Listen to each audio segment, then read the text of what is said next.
विनोद सालवे साहब ने एक पोस्ट शेयर की जिसके अंदर खबरें आई कि भाई ये तो कुछ लोगों की हड्डियां गलने लग गई हैं और वो भी स्टीरॉयड्स के एक्स्ट्रा इस्तेमाल की वजह से, ज़्यादा बड़ी हैवी डोज देने की वजह से। तो मैंने फिर सर्च किया और देखा कि ये खबरें तो पुरानी थी बट रेलेवेंट थी, लोगों को मालूम ही नहीं है इन बातों का।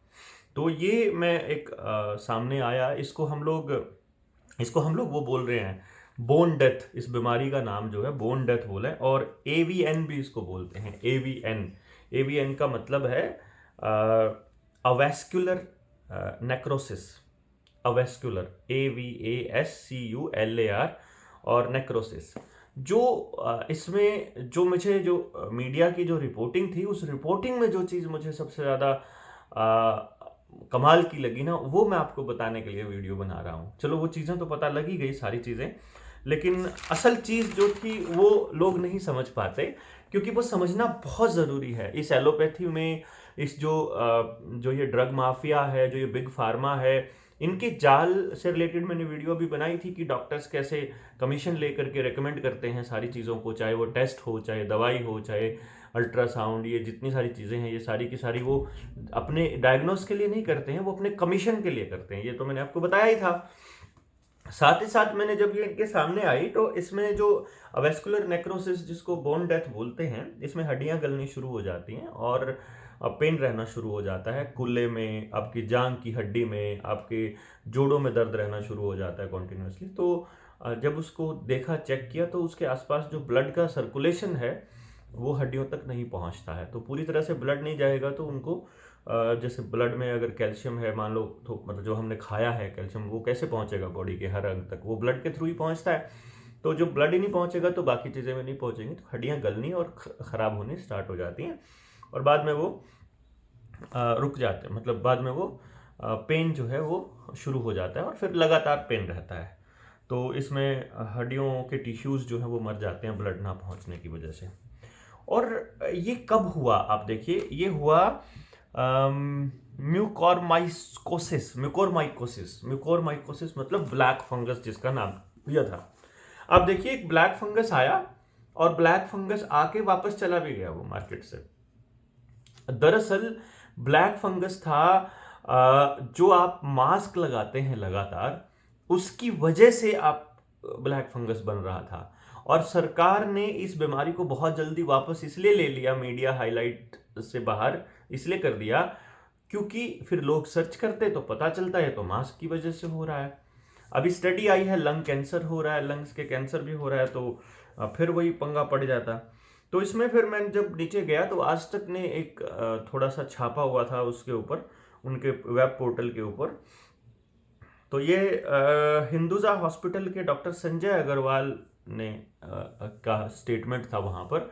उन्होंने ये बताया कि एक्चुअली इलाज के 6 महीने से 1 साल के अंदर डेवलप होता है ये।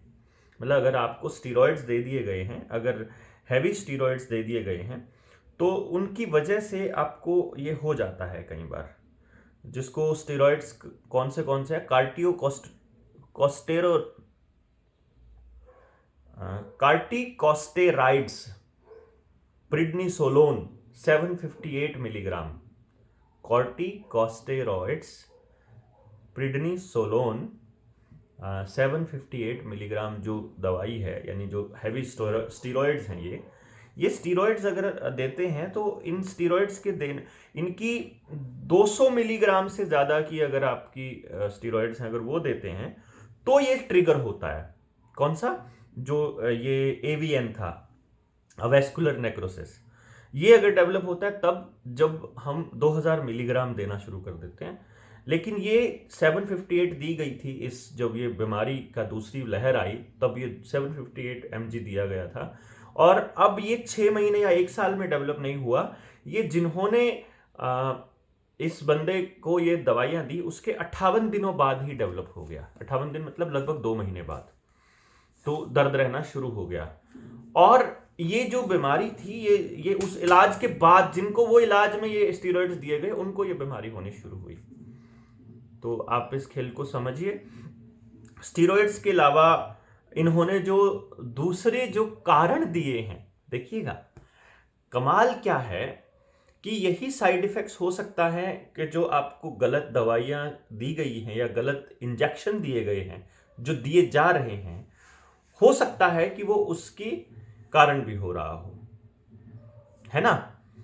और हो सकता है कि उस इलाज की वजह से हो रहा हो, लेकिन इन्होंने जो सपोर्ट में जो और कारण लिखे हैं वो कारण होंगे जो कारण इन्होंने HIV के लिए बताए थे, जो कारण इन्होंने फिर H1N1 के केस में जो ड्रामा शुरू किया था। तो ये इन्होंने कारण बताए हैं, क्या क्या कारण है वो बता देता हूँ। बड़ी इंजरी हुई हो आपको, कभी आप गिरे हो, आपकी कमर में झटका लगा हो, आपको कोई मोटरसाइकिल से गिरे हो, जो कि पूरे चांसेस रहते हैं किसी न किसी के साथ होने के।